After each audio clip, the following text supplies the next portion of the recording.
beyond understanding, our Father.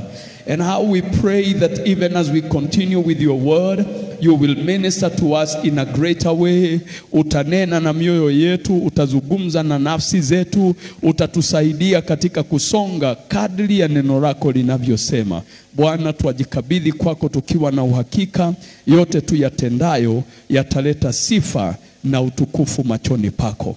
Jina lako linuliwe. Tunaposoma, Bwana, tupe akili ambazo zitaelewa neno lako, mapenzi yako, makusudi yako, na Bwana katika yote upate sifa na heshima. Katika jina la Yesu Kristo Bwana wetu tunaomba na hata kuamini. Amen and amen. Bwana atubariki, tunaweza kupata nafasi ya kuketi. Tunashukuru hata wale ambao wanajiunga nasi katika kwenye mitandao, walio nyumbani, walio maofisini, kazini kwako. We just don't take it for granted, but give God the glory for the opportunity. Praise the name of the Lord. Now we continue on our change of seasons conference. Na niliwaambia wakati tulikuwa tunaomba, Mungu akaanza kuweka katika moyo wangu ya kwamba we are entering another season. Na nikasikia moyoni ya kwamba tusifunge majira yetu na kile ambacho tunaweza ita kalenda. Ya kwamba tumefika, ni mwaka mpya, kwa hivyo ndio maana tunafanya yale ambao tunafanya. Let it not be about a calendar, but rather an opportunity, a season that is prepared by God. Blessed be the name of the Lord. Na season ambao tumeingia ni season ya kipekee.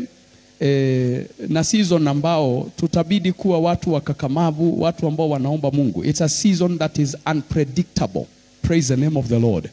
And I want to say this, not unpredictable because it's unpredictable, but because the hearts of many have moved away from believing God and are just what I would call circumstantial believers.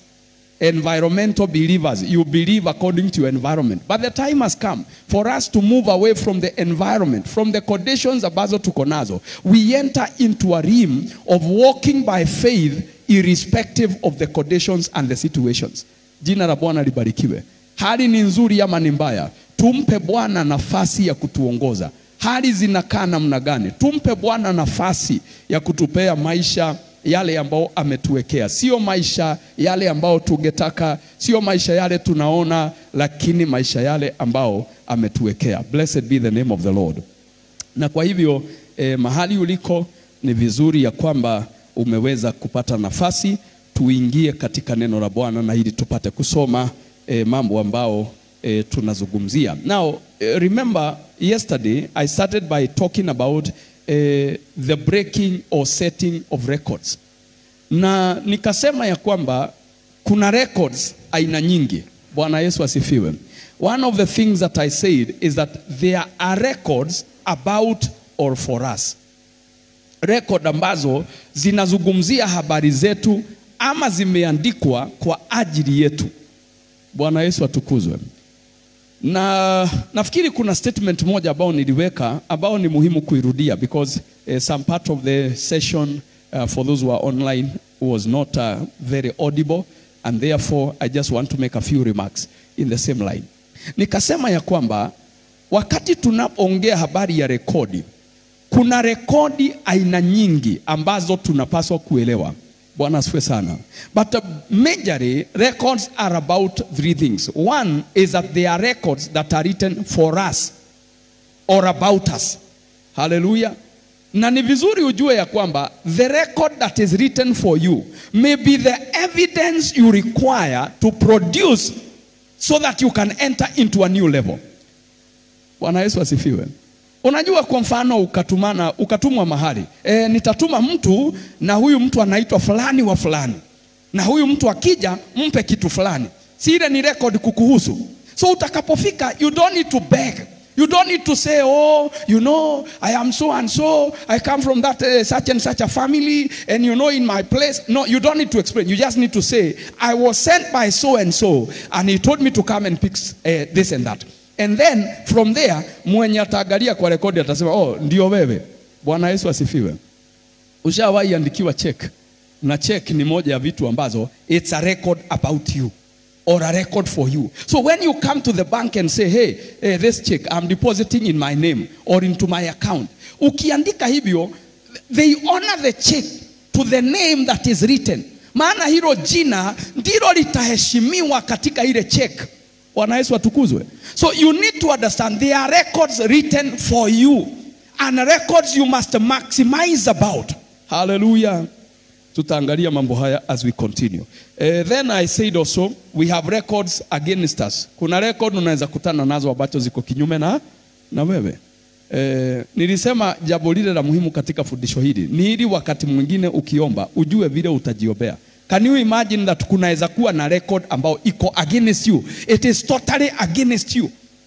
So hii ni record ya kukupinga.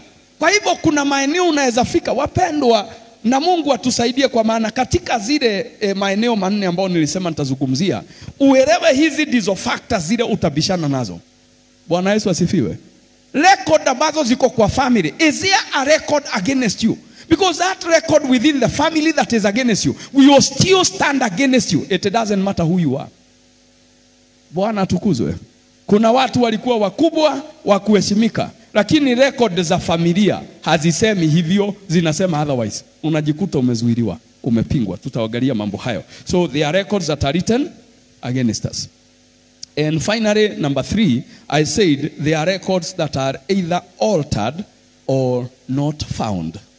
Altered or lost records. Record hizi pia ni rekodi. Unaweza kuwa uliandikwa, sijui kama ushawahi sikia mtu kwa mfano umepoteza title. Ukipoteza title, ni process kupata nyingine. Unaweza kuwa na haja hata ya kuuza shamba. Shamba ni lako.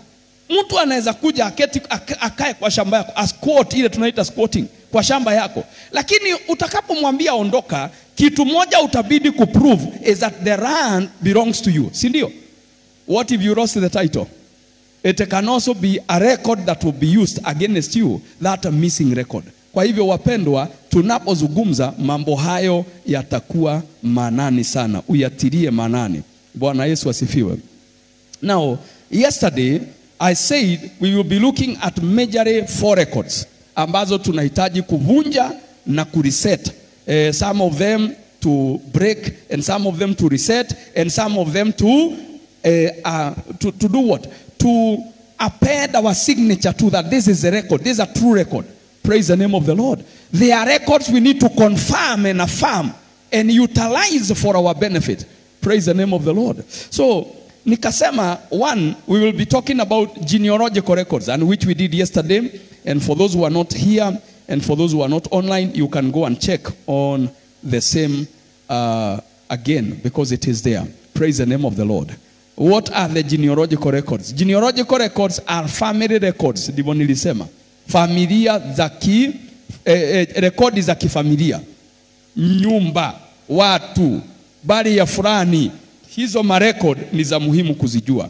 Number 2, I said I'll be talking about personal records. Rekodi za kibinafsi. Na rekodi za kibinafsi, hakuna mtu ambaye hana record zinazomhusu katika hii dunia. Kuna record kukuhusu, tutasoma mambo hayo in a short while. And number 3, I said they are what we call demonic records. Rekodi za kishetani. Shetani anakuwa na records, na ukitaka kujua tutaangalia baadaye maneno kadhaa itakusaidia. And lastly, I said there will be divine records. Rekodi za kiungu ambazo mtu anapaswa kushika. Kwa hivyo tukaanzia pale rekodi ya kwanza. Nikasema if you look at Matthew chapter 1, it talks about the genealogy of Jesus Christ. As purportedly, he was known as the son of Joseph. Praise the name of the Lord.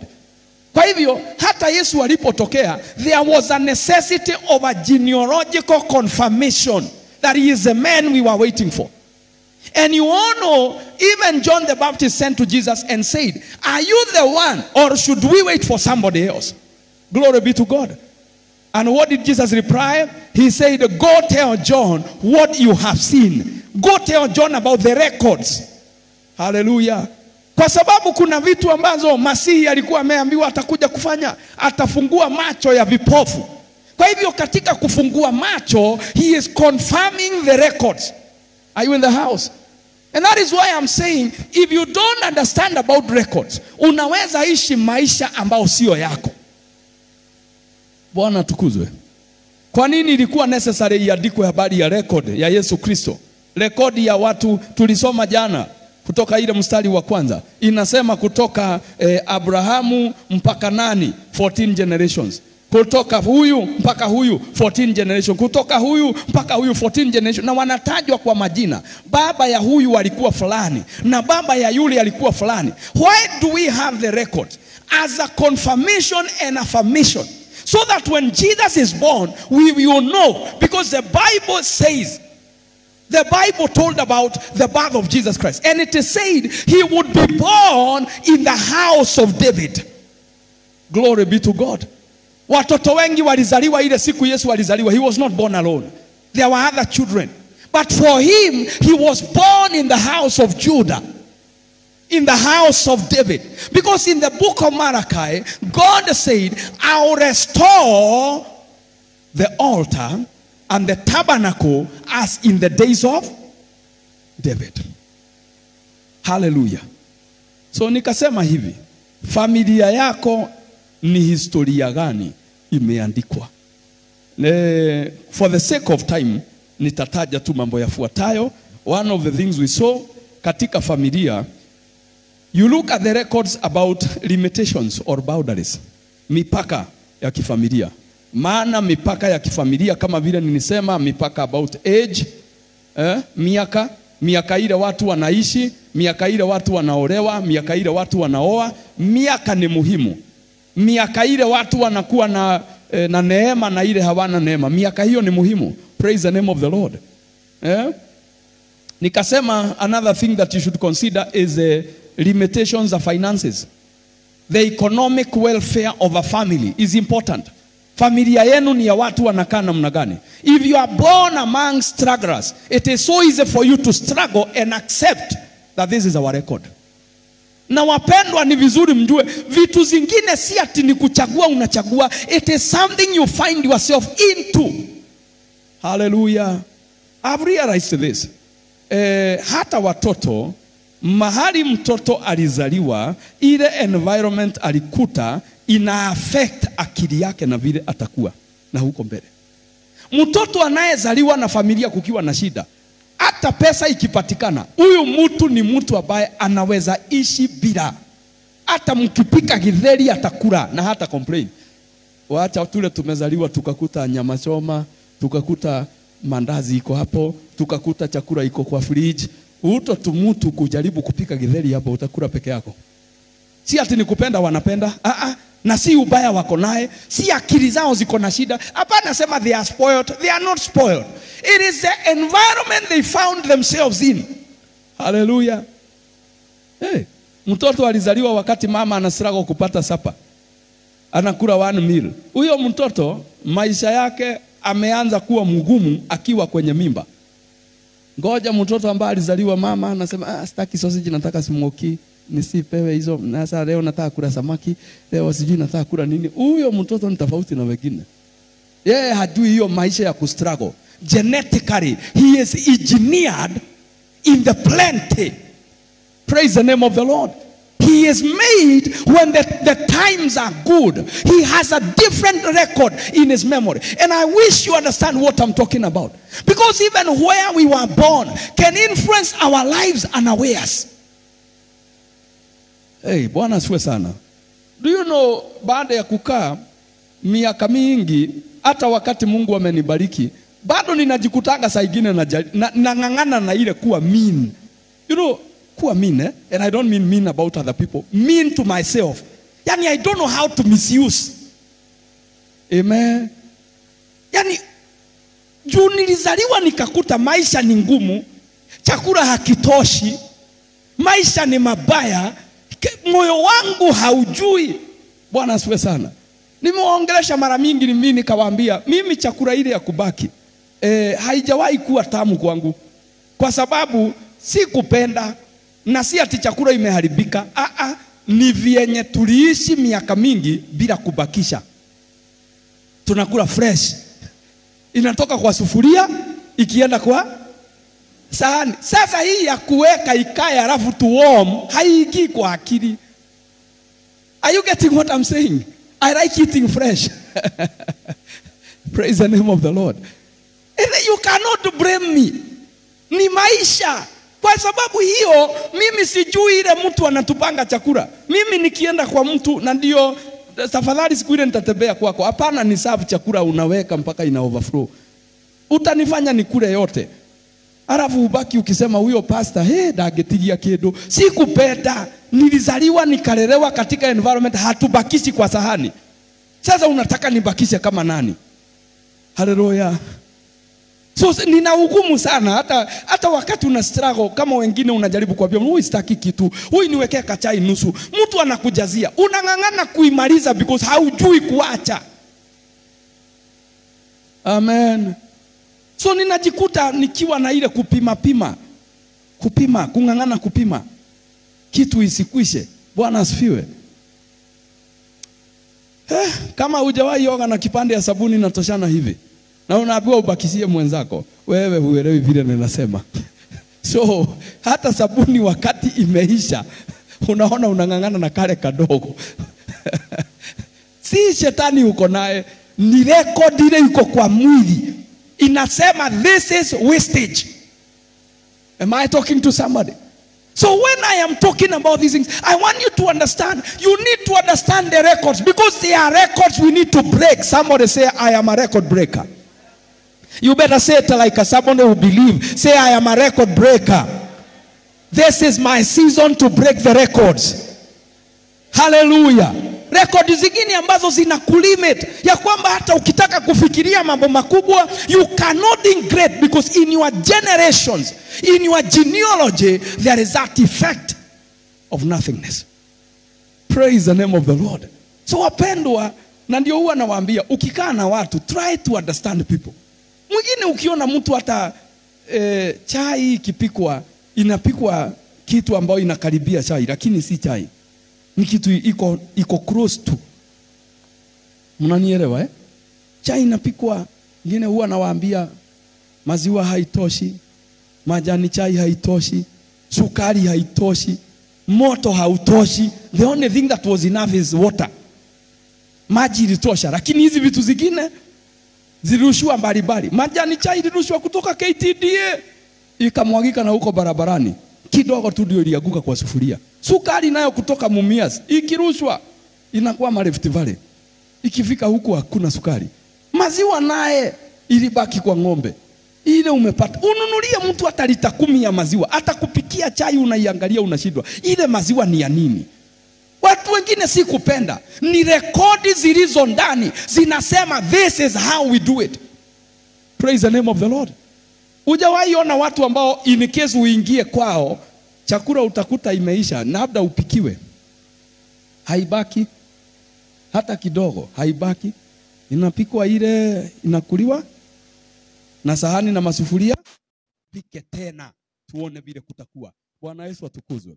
So ninasema hivi kwa sababu you need to understand the family records. Now I've said the age, financial situations within the family, education levels is another thing that you should check. The limit. Watu walisoma mpaka wapi? Maana huwa anasema kama hakuna mtu amefungua mlango wa high school kwenu, wapendwa, hiyo masomo ya high school itakuwa challenge. Kama hakuna mtu ambaye amefungua mlango wa kwenda university college, hapo watu wote walimalizia na huko yule alienda college kubwa ni ya kushona sweta. Sasa hiyo record lazima ipate mtu wa kuvunja. Isipovunjwa mtakaa huko. Bwana asifiwe. For the sake of time nisiendelee. So si mnaelewa hizo ma records. Watu wanakufia wapi? Na niliwapea examples jana. Unakuta mtu tu familia watu wanakatwa wakiwa 40. Unakuta familia ingine makaburi, ukienda kwa makaburi ya familia unakuta ni watu wa miaka 20, miaka 18, unakuta ndio wamejaa kwa makaburi. Wazee wako, wazazi wanazika watoto wao. Hiyo ni record katika familia. You must be careful. Praise the name of the Lord. Because that record lazima ibadilike. Isipobadilika, na ninawaambia hivi, rekodi hizi za kigenealojia ndizo shetani hufuata wakati ana attack some people. The genealogical records. are important in the demonic records. Shetani hu compare notes, huangalia familia hii iko na nini. Kitu kingine tulisema ni abilities. Maana kama sasa ukijua abilities za family, the genealogical abilities, you can utilize them to your advantage. Praise the name of the Lord. Now, in your own time, go and read for yourself Jeremiah 35. I've read the scripture many times. Jeremiah 35 talks about the Rechabites. And the sons of Rechab, or the sons of Jonadab, the son of Rechab, the Bible says his father or their father said, you shall not drink wine, take what? Or rather eat grapes, neither the farm grapes. You shall be nomads. You shall dwell in tents. Hallelujah. Sasa ndio ninajaribu kuambia watu, wewe unataka kujenga. Nani alijenga kwenu? Labda nyinyi ni watu wa mahema. Wewe unakuja kujenga, ndio unakuta mtu aliyeanza kujenga ndiye alikufa. Wale wanakaa kwa nyumba za mabati, nyumba za nyasi, nyumba za matope, wote wako hai. Lakini aliyejaribu kujenga ya mawe, ilipofika mahali alianguka. Amen. Ndio wengine unasikia watu wakisema hii ni uchawi, hata hii familia unajua kuna watu wako na macho baya. Hakuna macho inaangalia mtu. Saa ingine hujaangaliwa na macho, umeangaliwa na records. Umepimwa kulingana na records. Urefu wako umekatwa, umeambiwa hapana, hii hauwezi endelea. Unabomoka, unaanguka. Nyumba uliyokuwa unajenga itaishi lizards na vitu zingine. Bwana asifiwe. Hamjawahi ona mambo kama hayo?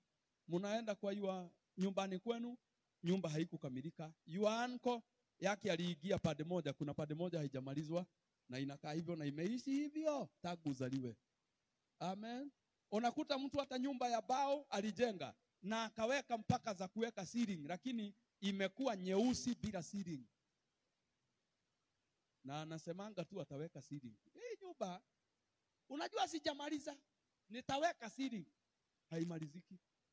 Hata aliyejenga ya matope hakumaliza kupiga plasta ya matope ndani. Yaani unakuta nyumba zote zinakaa hivyo, ni za wale hawamalizi. Ni nini ambao ni mbaya? Ni kukosa ability. Bwana asifiwe sana. Amen. Ni kama hiyo iko katika Jeremiah 35. Watu wa mahema, watu wasiolima. Kuna watu naye hata ukijaribu, hata umpe shamba, unakuta shamba wako na kubwa, lakini limemea magugu, na unawauliza wanalima miaka 2, na kweli inatoka chakula, lakini mwaka wa 3 inatupwa. Inakaa tena miaka 10. Mwingine anatokea anasema hii shamba lazima ilimwe. Analima miaka 2, anafanya kazi, anaweka pesa kumwaga, lakini akimaliza miaka 3 akiwa anailima, inarudi kichaka kama ile ya kwanza. Bwana asifiwe. Hamjawahi ona mashamba ambao inamea magugu ya kishetani, magugu isiyo ya kawaida? Hata mlimie wapi, hata mpige dawa, magugu hayakwishi, kwa sababu hamna ile neema ya kulipa. Bwana asifiwe sana.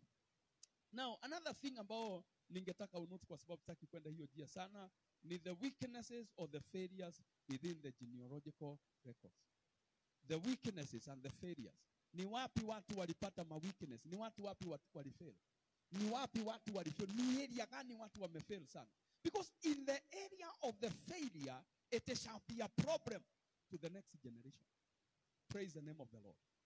So it is important for you to understand, eneo lile ambalo unaona failure, eneo lile ambalo unaona weakness katika familia, it can also manifest in your life. Na niliwaambia, why I'm talking about these things, you need to understand to pray, because some children, some genealogical effects will not find themselves or will not be found in a particular generation, but the next generation carries on with the same. Kwa hivyo mnarukwa, watoto wanafikiwa. Amen. Roho ya ulevi inaruka nyinyi. Mnaokoka, mnakaa kwa kanisa, hata hamkunywi hata kidogo, lakini wale mnazaa. By the time anafika miaka 14, amekunywa mpaka unashangaa hii ni shetani gani ilikuja. Lakini si shetani mgeni, ni rekodi zimekubukwa, zikachomolewa mahali. Zikasema hii ni huku ni kwa walevi. Mbona huyu hakunywi? Mtu anaanza kukunywa. Na nimewaambia vitu zingine ziko ndani. Si wewe unajiambia hata zingine hakuna shetani itainuka, ni mtu tu karekod kanatochomoka. Mtu anaona na kwetu kwani hatukunywangi, kwa nini hatukunywi? Bwana Yesu asifiwe. Si katika record ya wa recap hakuna ulevi. Kwa hivyo hiyo nyumba hutarajii walevi, unatarajia watu ambao hawakunywi. What if the records were the opposite? Kunyweni. Bwana asifiwe. Nimekaa na watu, nimeongea na watu, nimeona familia ambayo iko na generations 3, 4 za walevi. Unaambiwa huku kama tuna shida, weakness yetu ni nini? Ulevi. Tunaangukia wapi? Kwa pombe. Bwana asifiwe sana. Weakness gani nyingine? Ziko nyingi, wewe utafute sasa za kweli. Nimerudia tu kidogo. Ya kitu cha 4 ambacho unapaswa kuangalia katika genealogical records is the sins within the family. Dhambi katika familia. What is the prominent sin? What is the most visible sin? What is the most troubling sin within the family? Maana dhambi ambao ilimeza wengine katika familia, it can easily swallow you and you be forgotten. Usahaulike. Wewe ni mtu mzuri, unapenda Mungu. Na niliwaambia mtu hata ataokoka, unaokoka miaka 40, lakini mwaka wa 41 shetani anakubuka record za kwenu zinakaa namna gani. Dhambi zile za kwenu zinainuka, zinalipuka. Ndio unakuta mtu ambaye aliishi kwa kanisa miaka, hakuwa na maneno, bibi ni mmoja, lakini amefika miaka 57. Akifika 57 anaendea bibi wa pili. Na unasikia akisema Ibrahimu alikuwa na wangapi? Yaani anakurudisha kwa Biblia. Unajua si mjinga huyu, ni mtu anajua Biblia. Si amekaa kwa kanisa miaka hiyo 30. So alioa kwa kanisa, anakurudisha Ibrahimu alikuwa na wangapi? Na Yakobo ni wangapi? Ni 4. Na Mungu anaitwa Mungu wa nani?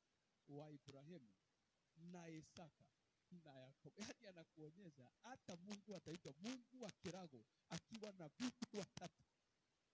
Yaani unamwangalia hivi unamuuliza, brother, hauoni unaharibu maandiko? Anakuuliza, nionyeshe one scripture inasema mtu ni mke mmoja. Unajaribu kumwambia, unajua Genesis imeandikwa Mungu aliumba Adam mke mmoja. Anakuuliza, ninakuuliza hivi, Yakobo ni wa shetani ama ni wa Mungu? Ukifika hapo umechanganyikiwa. Umepoteza ama hujapoteza? Ndio watu wengine tunaachaga tunawatusi na kuambia wacha nikwambie tena mtakwenda, lakini unamwambia kitu ambaye haimstui. Kwa sababu ni record zimeinuka. Sikuambia jana ya kwamba kuna mwingine aliulizwa, mbona unaongeza bibi? Akauliza, babu alikuwa na wangapi? Na baba alikuwa na wangapi? Kwani mimi ni wanani? Imayo magamukimu. Ugali hutoka kwa nini? Kwa uga. Yaani hiyo ni kusema uga na ugali they have the same character, similarities. Sasa mtu akikwambia hivyo utamfanya nini? Si unawachana naye tu. Ndio nawaambia wengine chugeni. Bwana asifiwe sana. Uangalie walevi wa kwenu wanakunywa kama nani. Kama ni kitu iko kwa historia ya family, please jua vile utadiru naye. Jua vile utaombea. Ukiwa na familia ya wajanja, mnazaa mpaka katoto kakiwa kadogo ni kamjanja. Kanajificha mahali, mnakatafuta mpaka mnasema gai, si muende polisi. Mtoto analipuka, anawachekelea maana mahali alikuwa. Ujanja ile yako naye, hata kujificha anakaa kama Alishababu yenyewe. Hauioni. Mzaliwa kwa nyumba ya wajanja. Tuachane na hiyo. Bwana asifiwe sana. So your history, whether good or bad, is important. The family history. So let's move on to the next level, because we must progress. And for those who are not there, or those joining us today, 1 Chronicles 7 verse number 5, tulisoma habari ya chronological records ambazo zinatajwa kuhusu familia. Bwana asifiwe sana. Familia ambao ilikuwa na wapiganaji. Bwana asifiwe sana. Niliwasomea pia nikawaambia, nafikiri hapo ndipo tulimalizia, the book of Genesis chapter number 49. Mahali ambapo Jacob is blessing his children, and each and every of his son is given a distinction, characteristics, anapewa kule atafika, mambo yale ataweza kufanya.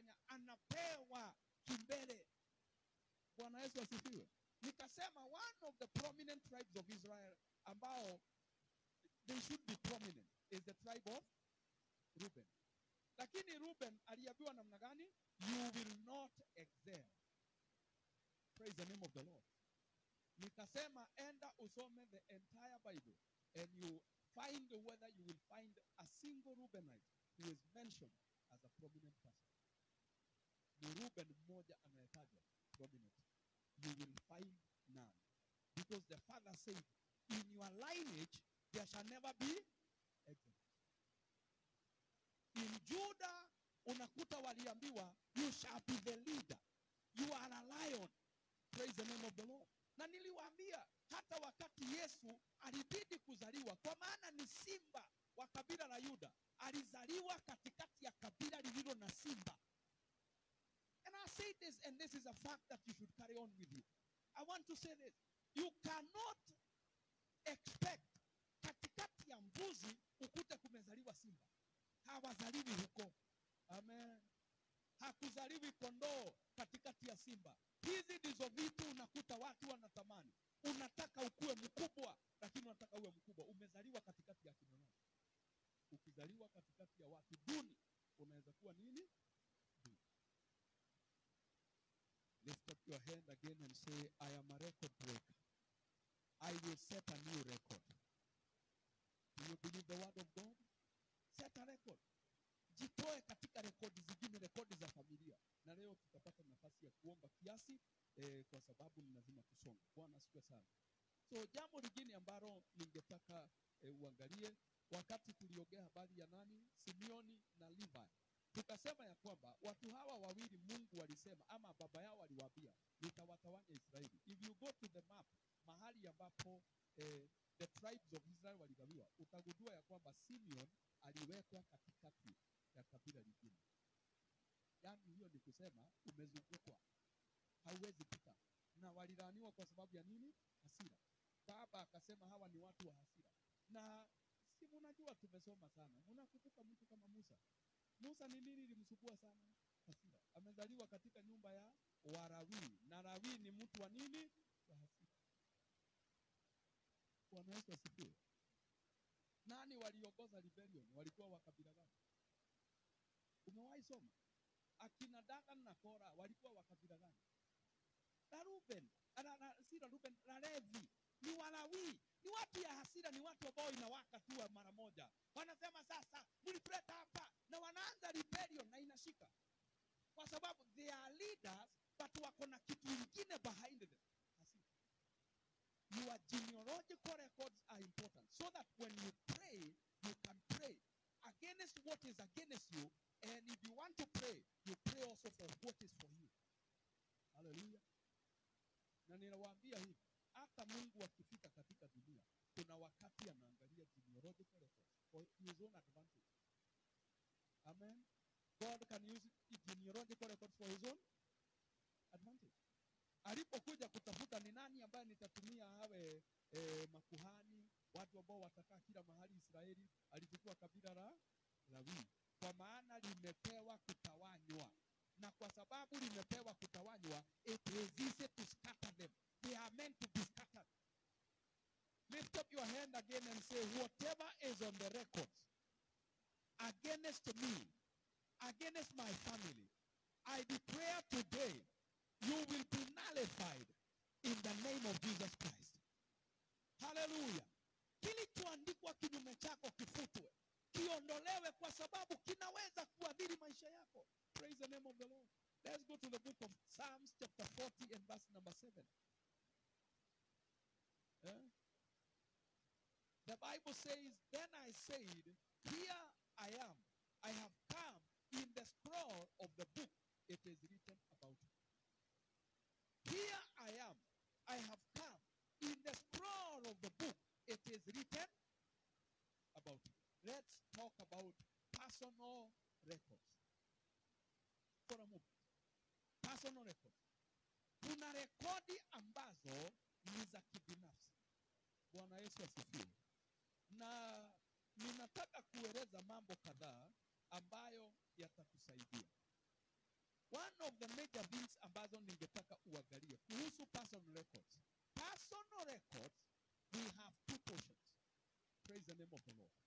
Number one, in the personal records, there is a portion that I call the divine portion of the personal records. Right? Bwana asifiwe sana. Rekodi ambayo inatokana na Mungu vile ameandika kuhusu. Bwana Yesu asifiwe. Number two is what I would say personal record based on the opinions of other people. Umeandikwa aje kuhusu ama katikati ya watu. Na hili ni jambo la muhimu kwa sababu kuna watu ambao vyenye wanakuchukulia it may come out to play against you. Inaweza fanya kazi kinyume chako. And finally, I think I say two, but there are three. Jambo lile lingine ambalo unapaswa kuchunga katika the personal records is because of your experiences. Records based on your experiences in life. Kuhusu personal records. So personal records, nimesema eneo la kwanza linahusu Mungu anasema nini kuhusu. Number two, what is the opinion of people about you?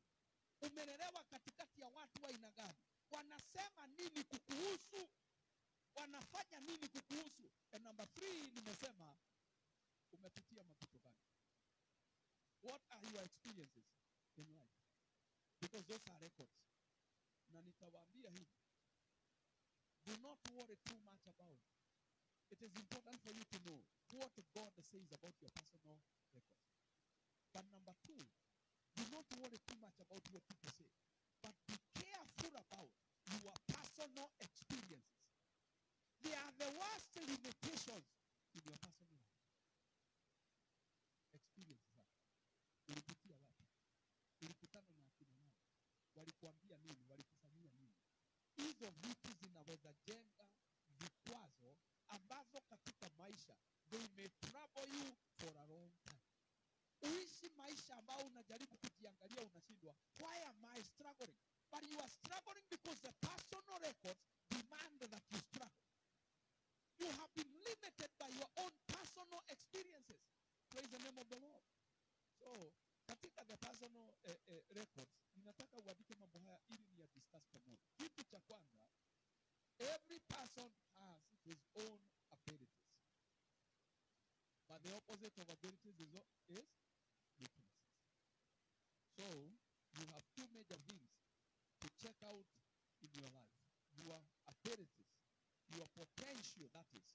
And also you should be careful about your own weaknesses. Rekodi zako kuhusu yale mambo mawili ni muhimu. Ninasema hivi, where you prospered, it is so easy for you to believe, or it will give you the impetus to believe in a greater prosperity. But in your areas of weaknesses, it may affect you in terms of when you want to soar. You might never remember. You might be fooled by your experiences. Hali yako, mazingira yako, yale ambao umeyapitia, mambo yale ambao, weakness ambazo ulijikuta ndani yako. They may affect you. They may hinder.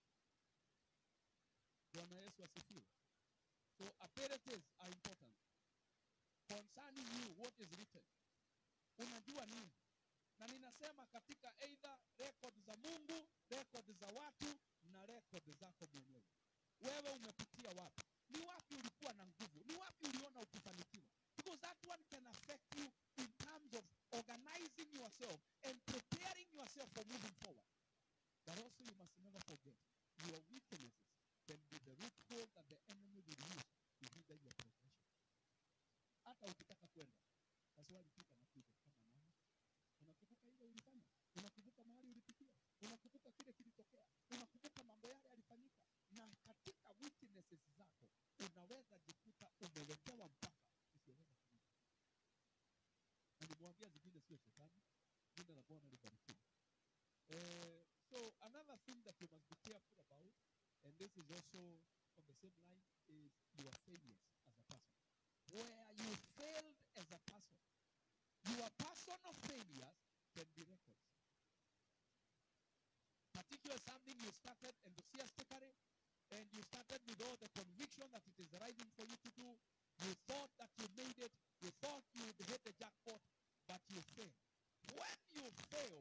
that they can become the point into which you shall be caused to be a failure the rest of you.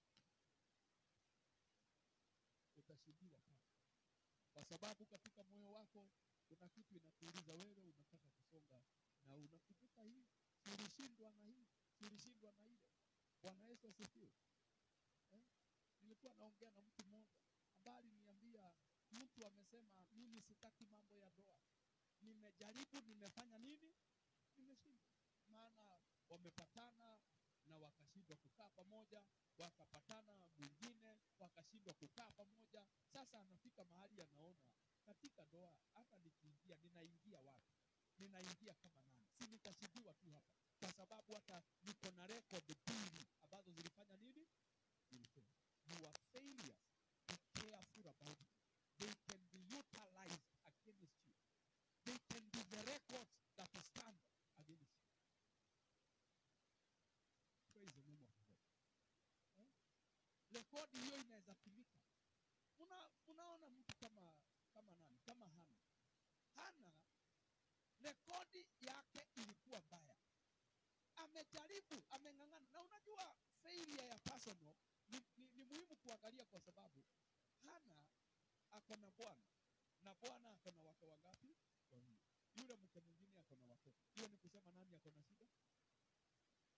Ni Elikana ama ni Hana? Sasa nikuulize, wewe kuja unataka kusema vile utafanikiwa, lakini unaangalia the failure, umeiona miaka. Na Biblia inasema Hana nani Penina alikuwa na mtoto, inasema alikuwa na watoto. Meaning that there is a span of years. Hallelujah. Wapendwa, unaona ingine katika the New Testament. I think this should be New chapter number 1. Wakati malaika alikuja Gabriel akaambia Zekaria ya kwamba mke wako atapata mtoto hata kama ni mzee. Zekaria alisema namna gani? Hapana, haiwezekani. Na malaika mpaka akakasirika akamwambia, na wewe hautaongea kuanzia sasa mpaka mtoto afanye nini? Azaliwe. Rekodi yake mwenyewe inasema hiki kitu hakiwezekani. Mungu anaambia Abrahamu, wapi Sara mkeo? Maana mwaka ujao majira kama haya atakuwa na mtoto. Sara anasikia, anacheka, anasema shosho alipata wapi mtoto? Ni wapi kulisikika shosho aliye na mtoto? Rekodi yake mwenyewe inakataa. Sio watu walikuwa wanamuita shosho, ni yeye mwenyewe alijiita shosho, hajawahi pata nini? Mtoto. Na tafadhali uweze kuelewa hivi. Nilikuwa nasoma kitabu kingine. Sara alikuwa ameolewa kwa msichana mdogo sana. Hakuwa hata miaka 20 akiolewa. So try to imagine.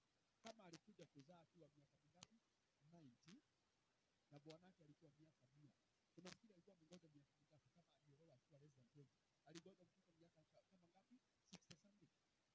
My friend, baada ya 60 years, hata neno likinenwa utazaa. Hey! Hiyo ndio wakati unaona hiyo ni mastori zile watu husema. Ni maneno mtu anaropokwa. Amen. Wewe uone Ibrahimu mpaka Mungu anamwambia utapata mtoto. Anaambia Mungu, huyu mtu anaitwa Eliezer. Akae milele. Huyu mtu ananitosha. Siku zile nimejaribu kuambia watu ya kwamba there was a issue whereby mtoto anazaliwa katika familia through a servant. Praise the name of the Lord. Anazaliwa within the family. Anazaliwa kama mwana wa ile nini? Familia. Anapewa jina na yule mkubwa, yani mwenye yule slave anampea jina. Anamulea kama wake. And therefore he grows like a son. Eliezer had grown like a son. Fast forward, miaka inasonga, Ishmaeli anazaliwa. Wakati Mungu anasema tena, Ibrahimu, sijasahau, nitakupea mtoto. Anaambia Mungu, Ishmaeli adumu milele. Sasa ameachana na Eliezer, amekuja kwa Ishmaeli. At least Ishmaeli alikuwa mtoto wake wa ukweli. Lakini through another woman. But now, what is working against Abraham? That even when God, the final authority speaks, Abraham can still dispute, can still argue with God. Personally, tumefika wapi? Mungu hii miaka vitu inaongea. Miaka 7 nikiwa nimengoja mtoto. Wachana na mimi.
financially, how far have you ever gone? Praise the name of the Lord. Ni pesa ngapi nyingi umewahi kupata? Because sometimes the enemy will tell you, this is how far you can come. Hata ukiongea habari ya pesa, hata ukiomba pesa, unaomba without limitation in your mind. Praise the name of the Lord. Ni pesa ngapi umewahi shika na mikono zako? Na hata zile pesa zingine, okay, kuna maeneo mawili. How much have you ever earned? Ukashika. How much have you ever gathered? Ukaweka kwa account. Account yako iliwahi kufika wapi? Now I want to challenge each and every one of us. Keep breaking your record. Because every record you break gives you the ability to break another record. Am I talking to somebody? Save until you break the record ambao umeshikilia. Kama ulikuwa last year, uliweka to save 50,000. This year try to save 55. Itakupea akili yako uweza wa kuona. It is possible to save. Amen. Hiyo record inajiweka. Na nimewaambia vitu zingine si kuandika unaandika na kalamu. Inaandikika katika jeans zako. Praise the name of the Lord. Yes, inaingia kwa akili. Unaona ya kwamba it is possible. Lakini ukiwa mtu ambaye hauwezi weka, na wengine mtufundishe adabu ya pesa. Niliwaambia pesa ni roho, na vile utaiweka ndivyo itakuweka. Bwana Yesu asifiwe. Huwezi kula kila kitu. Ati kwamba hata mtu akikufuata siku mbili hauwezi pata kitu. Hii ni maisha mbaya. Hii ni maisha ambayo unaweka limit katika life yako. Ya kwamba it is impossible. You see, sometimes weka 3,000 mahali na ujipee miezi 3 ya kutokuza. Miezi ngapi? Miezi 3. Ziko hapo. Hapana peleka kwa benki, weka kwa nyumba. Hapo. Na usiweke mahali huwezi ona, weka mahali unaona. Hapana sema in the name of Jesus, nitazilisha mahali zitaanguka sitatafuta. Weka mahali hivi. Hata unaweza weka kwa Bible, weke hapo. Unakuja mnakuja mpaka kwa kanisa. Sasa shida ya kuja nazo kanisa, Mungu anaweza ongea uzitoe. Amen. Sasa wacha tuseme weka mahali kwa nyumba, weka vizuri. Niwaambie Mungu ni discipline na jifundisha. Niruhusu niweke hizi pesa hapa na usiniitishe nikae miezi 3. Ulale njaa ukiwa na pesa pale unaziona. Utope kiatu ikatike kamba na usiende kushona na zile pesa. Unaabilia vizuri. You will train yourself. You will break a certain limitation in your life. Am I communicating? Because I want to say this also. Even as much as we believe God concerning records, you must also be active in setting records. Praise the name of the Lord. Yes, break records. Kama kuna rekodi umeshikilia ya kuweka 5,000, vuja ile rekodi kwa kuweka 20,000. Mahali, uweke 20,000. Na usiweke. Na si lazima ati unaweka pesa ikiwa na mpango. Unaweza weka pesa bila mpango. Na unaweza panga pesa bila mpango. Bwana Yesu asifiwe. Unaweka pesa zinafika 10,000 na hakuna kitu umepanga. Si ati kwamba zilikuwa za shamba, si za kufanya nini, unaweka. Because wapendwa, rekodi zingine kama hautazivunja mwenyewe, zitakuvunja wewe. Bwana asifiwe. What are your personal financial limitations? What are your personal limitations in a certain area? Ulikaa na amani siku ngapi? Ulikaa bila kusubuka siku ngapi? Unajua kuna watu siku 2 zikisha anakwambia siku ya mimi nasikia tu nimechoka. Nikikutana anakwambia niko sawa sasa. Lakini mkimaliza siku 2 amani haiko. Sasa maisha anaishi hiyo maisha ya panda shuka. Ana amani, hana amani. Anatembea vizuri, hatembei.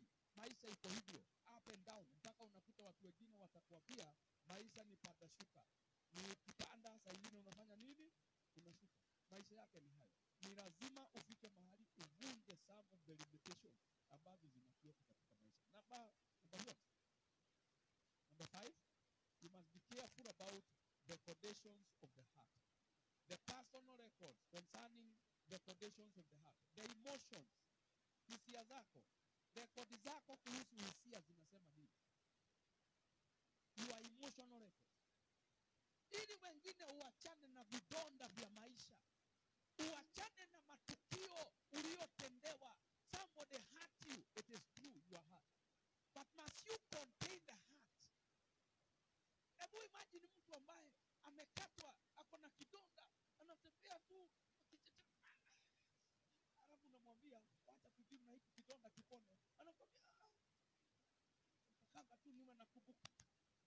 vile alinipata.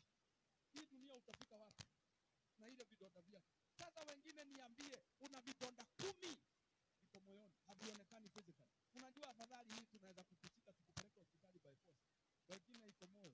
Na mtu hata akijaribu kuongeza unaambia ipoteze tukabili. Usinambie maneno. Sasa nikwambie, kama unataka tukae pamoja na tuelewane, hiyo usinikumbushe. Wapendwa, ni vizuri wakati mwingine you deal with what is emotional. The emotional record, some of them erase and forget. And I want to say this. In this life, it is impossible that men will not hurt you. People will do things that are against you. People will do things against your standards. The way you want to operate. Hey, praise the name of the Lord. Hii dunia iko na watu wasafi na iko na watu wachafu. Kuna watu hawaelewi usafi ni nini. Hata upatie ikiwa safi, hata kurejesha ikiwa safi. Bwana asifiwe sana. I'm a small farmer. I'm a small person of land here. One of the things that I do, my jembe ikimaliza kulima mimi inaweka store ikiwa safi. Amen. Sasa kuna majirani pia. Na hii sio kudiscredit my neighbors. They are good people. Lakini kuna watu nimegundua hivi, umpatie jembe ikiwa safi. Anakurudishia ikiwa na matope inakaa kama imetoka. Ni kama ndio jembe ndio ilikuwa imesibwa. Si kama ndio ilikuwa imesibwa, ndio ilikuwa imesibwa. You understand what I mean? Ulipatia ikiwa safi. Kutumia macho na akili kidogo. Aone kwamba nilipewa ikiwa safi. Kwa nini ilikuwa safi? Hata wakati ambapo, okay, today I have a small place where I can keep them outside the house. But there was a time ambapo jembe unaingiza kwa nyumba because that is the only place. Lakini unakuta mtu anakurudisha ikiwa na matope chini tu, kila mahali mpidi uko na matope. Lakini ataambia uingize kwa nyumba. Sasa unashinda, huyu mtu ni nini mbaya? Lakini niliendelea nikaona, ukitaka hii kitu ikiwe itakuwa. Na utawaacha washirika na hiyo zetu. Hiyo zetu imekuwa. Unakujia kujogoa hili mahali. So nilijikutisha wakati mwingine the best thing I do ni kuambia watu wengine kwamba na hiyo zetu unaona ni safi, ukirudisha ikiwa nini? Sasa wengine walizoea. Hata nikipeana sasa huwa sisemi unarudisha nini? Sasa unaweka vitoto kwa moyo. Fulani ukimfanyia ana shukrani. Kuna watu hii dunia hawajui kusema asante. Wewe unaona Yesu anaponya watu 10. Ni mmoja tu anarudi kusema asante. Wengine 9 hawarudi. Alivyo ndio mwambie 10% ndio usema asante. Wewe unataka kumwambia asisaidike. Mwambie 10% ndio usema asante. 90% haina nini? Shukrani katika life. Na wacha wewe 90% haishukuru Mungu. Wewe ni nani sasa? Wewe kama Mungu anapata 10%, wewe hata kupata 1%. Mtu ambaye anakwambia asante. Unafanya vizuri. Baada ya mtu aseme asante. Anakwambia umejaribu lakini. Ndio nakuongezea. Lakini nimekuwa hivi. Sita distress na wengine kwa Yesu kabisa. Bwana asifiwe. Kuna watu unaenda kwao, nyumba inanuka kunuka. Unasikia harufu zinatoka huko ndani. Harufu ambayo hata wewe hujui. Nikule huwa nasema unapewa chai unasema nimekunywa chai sana. Lakini hakuna chai umekunywa, ni harufu ile inatoka unasikia. Hii kikutana na chai. Nikule, sijui hivyo itakana nyumbani. Lakini kuna watu hata anakaa hivyo na hajali. Unakuta mtu alipakuza mtoto dada hapo chini ya meza. Na ndio meza ile mnakulia. Na iko hapo. Na haimsumbui. Hata unajaribu kujifanya unaiona unaiangalia. Na anaiangalia na isikusumbue inatupwa kesho. Hadi utalala kwa nyumba. Na yeye atalala huko. Sasa watu wengine utawafanya nini? Na anataka kukaa na diapers zake hivyo. Sasa ukijiua ate mtu hataana sasa Bwana sio. Amen. Na mahali pamoja nilikuwa naishi. Naishi kushika kupiga uji. Ndio uji ya kupiga. Bana nilikuwa nawaambia, mimi naogopa mzike mkafu na kuanza makamati hivi. Alafu kutengeneza uji. Sasa nawaambia, mimi naogopa. Nikaambiwa ni safi, nikaambiwa mpaka kuja uone. Sasa ndio nikaenda personally nikaona venye inatengenezwa. Na ni kuogopa. Because ninakutana na watu naona mtu tu chwa halafu anapaguza na nguo. Sasa niambie wewe una imagine namna gani? Unajua zingine tunasema mnaona kama ni story. Ama umekutana na mwingine anatoa hivi halafu anapaguza na nyayo. Na ni ukweli. Si ati kwamba it is not an imagination. I'm saying reality. Amen. Yaani unaweza imagine halafu mtu anakupea mkono. Nashukuru Mungu kwa corona imetusaidia kiasi. Haleluya. Tuliondolewa tabia zingine za kishetani. Bwana asifiwe sana. So I'm saying personal records. Ni nini kiko katika moyo? What are your experiences? Have you been wounded? Have you been hurt by people? Because that one may affect you. Do you know there are people who cannot relate with others well because of what happened some years back? Hata kuna mtu akija kwa kanisa anatakanga kukaa ile inaitangwa in quotes backbench. Achukue kiti cha nyuma. Kiti cha nyuma si kumaanisha kuketi kule nyuma. Kila kitu anaiangalilia mbali. Ndio nasikia siku hizi mnasema 18. Unaiangalilia 18. Hakuna kitu unataka kukaribia hapa katikati. Unaionea mbali. Unaangalilia mambo tu. Hata ukimwambia kuna kitu anaweza fanya, anakuambia hiyo Mungu naomba anisaidie. Niendelea kuniombea pastor, lakini sio sasa, nipe tu ka times, unajua mimi bado ni mgeni. Mtu ako na miaka 3 alafu bado anasema ni. Lakini ukichunguza utagundua kitu kimoja. Kuna kahistoria amekuja nako. Pengine mahali alikuwa anashiriki kanisa, alipewa kazi na alitukanwa. Alipewa kazi akaifanya na alitolewa pale na fujo. Mwingine alipewa kazi halafu akafanyiwa madharau. Sasa hata ukimwambia unaweza mfanyia vizuri, anakuangalia tu na suspicion. Praise the name of the Lord. Je, wajua ya kwamba kuna wengine mtu alifanyiwa kitendo nyumbani, maisha ya zamani hata akiwa mtoto. Unakuta mtu hawezi amini watu. Praise the name of the Lord. Mulifanyiwa madharau na mtu mfanyikazi. Sasa wewe unaishi ukichukulia wafanyikazi wote wanakuanga na nini? Na madharau. Sio wote. Kuna watu mimi ninajua familia ambazo zimelelewa watoto na msichana mmoja. Watoto wakakuwa wazima mpaka unasikia familia inaambia mtu sasa juu watoto wamekuwa wakubwa, tunataka utuambie ungetaka kufanyiwa nini. Mtu anaulizwa ungetaka kurudi shule, ungetaka kufanya nini? Anasema mimi nataka anawekewa biashara na unakuta ameinuka. Familia inamuuliza, do we give you another person? Do we connect you to another person? Because the person amefanya kazi vizuri. Lakini utakuta watu ambao tuko na kasumba. Umeleta msichana ya kazi, lakini unaanzana na yeye the very first day. Na ujue mimi sitakai kiswa gumu. Unasikia? Sasa ukimwambia hivyo, hiyo statement peke yake imemuua. Amejua huku ni kule kunaitangwa Kosovo.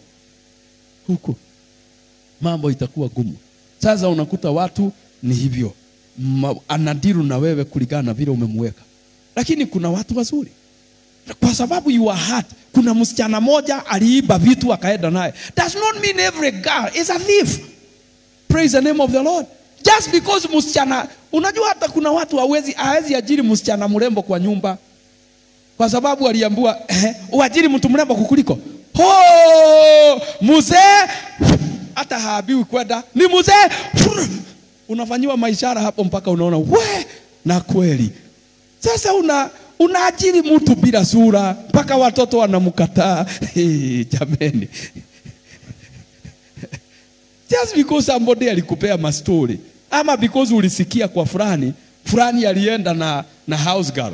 Sasa hiyo si kusema watu wote wanakaa hivyo. Hapana. Kuna watu wazuri, watu ambao wako na akili. Kuna watu ambao wako na plan. Jina la Bwana libarikiwe. Kuna watu wako na idea vile mtu anakaa kwa nyumba hata ukiajiriwa. Amen. Sasa ukianzana na mtu tu siku ya kwanza unamwambia, "Hebu nitoa nguo zako panga hapa." Unamwambia, "Hii weka kwa saduku. Hii weka pande hii. Hii umepanga nini naye? Hii." Sasa wewe jameni, mtu mwingine amemaliza shule jana, unataka atoe wapi nguo? Na kwa vile kuko na shida, si usaidie yeye sasa umwambie hii nguo, na nguo zako kweli ziko smart. Lakini unamwambia lakini nataka tuende shopping. Si unaweza peleka mtu shopping umnunulie nguo 3. Umwambie sasa hizi uweke, hizi utavaa ukienda kwenu huko, ukirudi utavaa. Lakini sasa si nimekuongeza zingine. Sasa hizi ziko sawa. Ufundishe mtu, mwambie habari ya leso, umnunulie kaleso ama kikoi, haya anajifunga, umuonyeshe vile mtu hukaa. Lakini sasa ukianza fujo, ni maraya nimeleta ama ni mtu, sasa wewe wacha story. Umekuja hapa catwalk kama umekuja kufanya kazi. Please, msichana umeletewa leo hakuwa na mpango wa kufanya kazi ya nyumba. Yeye alikuwa anafikiria pengine siku moja Mungu atambariki afanye kazi ya ofisi. Kwa hivyo alikuwa amerebesha makucha. Sasa akikuja kwako na makucha, unataka afanye nini? Ngoja rangi itajitoa. Si wewe ni mwanamke unajua hiyo rangi hutoka. Ni nini mbaya na wewe? Salimia wadada karibu na umwambie, na nini nakuaga shida na wewe? Niki dhina wako niki. Bwana asifiwe. Yani, I just understand. Take a little time to understand. Praise the name of the Lord. So anaweza kuja kwako na makucha iko na rangi, hapana fikiri atakaa hivyo. Akipata kazi ya kufanya, makucha atawachana na. Hata yeye atagundua ninajipaka inatoka, atawacha. Atakuwa anajua hii ninunue ile tumakucha ya kuwekelea, na wekelea sade, natoa made. Kana shitiri kuo. Praise God. Lakini sasa waacha fujo. Mwambie tu hizi makucha hizi za kupaka rangi waacha kusubuka naye, juu kazi ya maji ni nyingi, inaweza kuwa zitatoka rangi. So mwambie, hata muulize unapenda kara gani, enda umununulie hiyo tu makucha, umlete na kaguru ya kushikanisha. Unamwambia unaweka sade, unatoa made, kazi inaendelea. Nunulia ya pea 3 ya makucha fake. Mnanipata? Lakini sasa wengine ni fujo tu kwa sababu ya personal records. Wadada, Bwana asifiwe. Hapo ninaeleweka ama sieleweki? Mko na shida pande hiyo ama hamuna? Sasa mkinyamaza mimi nitajuaje? Mko na shida ama hamuna? Mko nayo? Na wengine hawana. Sasa Mungu akusaidie. Ninajaribu kusema hivi ili the condition of the heart inatokana na hizo tunaita nini? Memories. Umepitia wapi? Bwana asifiwe sana. Yeah. So unaweza ambiwa msichana ako na watoto, si kusema she is loose. Kuna mtu ni kudanganywa, alifanya nini? Alidanganywa. So wakati unamwajiri, haumwajiri kama mtu loose. Tena unamwambia na wewe nijaribu nikuone. Nijaribu mpaka msichana unamwekea sheria, red lines mahali hawezi pita. Hizo sasa zinaitwa kasuba. Kuna watu wazuri wako na akili ziko suba. Kuna watu hawezi taka, amejifundisha fundisho na hii ya kwanza, hawezi taka ingine, anajua hivyo. Bwana asifiwe. Lakini ukiwa mtu ambaye hauelewi hivyo, unaweka ile kasumba, moyo wako uko na condition, umeshajicondition, utakuwa na matatizo mengi katika life.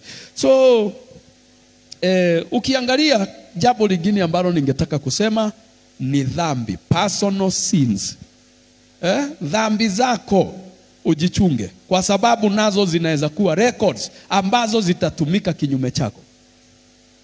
Remember, some records are good for you, they will work for you. Some records are against you. All right? So sasa utabaini record zingine kama abilities, they work for you. But record kama za failures, record za emotional problems, hizo zina work against you. Ukiziweka sana zitakusubua. Praise the name of the Lord.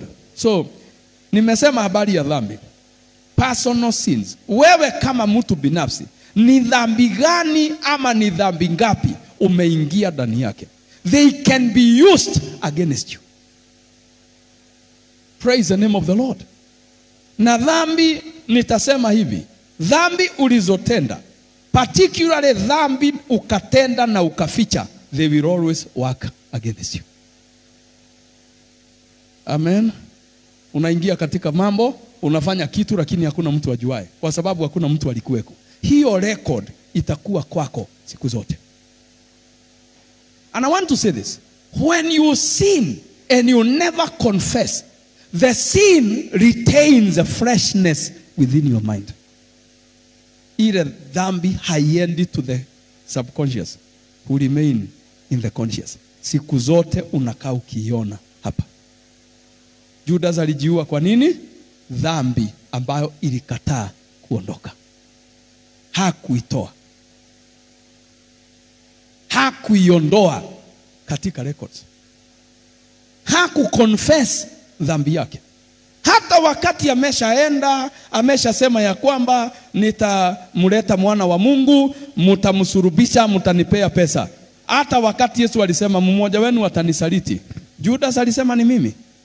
Hata wakati wanaulizana ni mimi, si hata yeye anauliza Bwana ni mimi? Nenie? Yesu, nenie? Na Yesu hata haya akatikiza kichwa akasema si wewe Judas. Sasa hapo sijui tutasema nini. Yesu atatuambia tukifika. Bwana asifiwe sana. Kwa sababu hakusema ni nani, lakini ninafikiri niko na jibu. Juu Petero angemuua. Sasa lazima Yesu angedefend Judas, maana lazima Judas amuuze na asurubiwe ili akufe dhambi zetu zifanye nini? Zipate kitu ya kuondoa. Lakini swali ni hili. Kwa nini Judas hakusema Bwana ni mimi?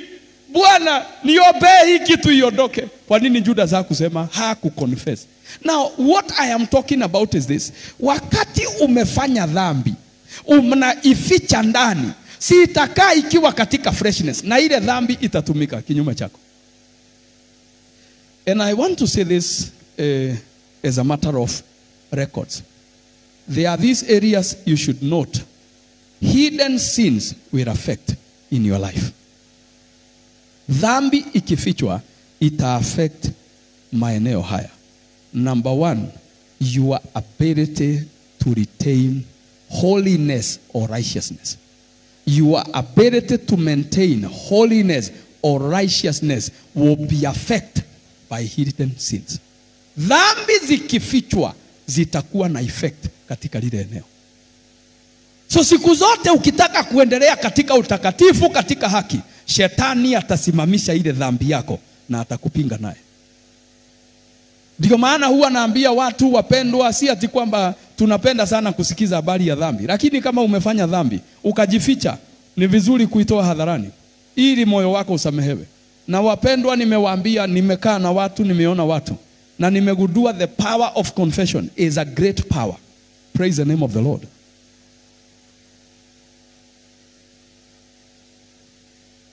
Hallelujah. Nimeona watu ambao walikuwa rotten, wasted, useless. Watu ambao walikuwa wanalia machozi tukiongea. Wananiambia hii mchungaji, mimi naona tu hata afadhali nikufe. Lakini walipokubali kutamka ni nini walichotenda vibaya, ni wapi kuliharibikia, watu wale waliinuka na walirudi mahali pao. Are you hearing what I'm saying? When you hide a sin in your life, it will affect your ability to retain and maintain a holy and a pure life. Bwana Yesu asifiwe. Number two, hidden sins affect your relationship with God. Na mjue kwamba hakuna kitu mtu anaweza fanya bila Mungu. Sasa niambie, dhambi inazuia relationship yako na Mungu, uhusiano wako na Mungu. Hiyo ni kusema ya kwamba katika life yako, hata kama unataka kukaribia Mungu, hauwezi karibia. And number three, I want to say this. Sin also affects your ability, particularly in the area of serving God. It affects your ability, particularly in the area of serving God. Unaweza taka kutumikia Mungu, lakini dhambi uliyoficha haiwezi kukuruhusu umtumikie Mungu as you ought to serve him. Praise the name of the Lord. Bwana asifiwe. Unaenda kutumikia Mungu, dhambi yako inasimama mbele, inainuka.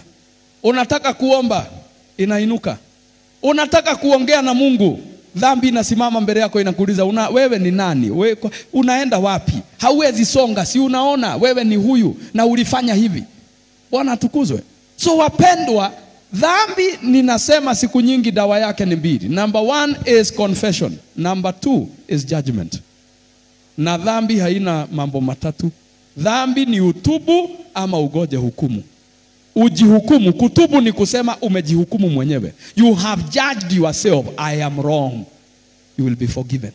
But if you maintain the sin within you, praise the name of the Lord. Ndio huwa nasema vitu zingine wacha kufanya ati unazifanya casual. Na uache kujiambia tu ya kwamba iko sawa.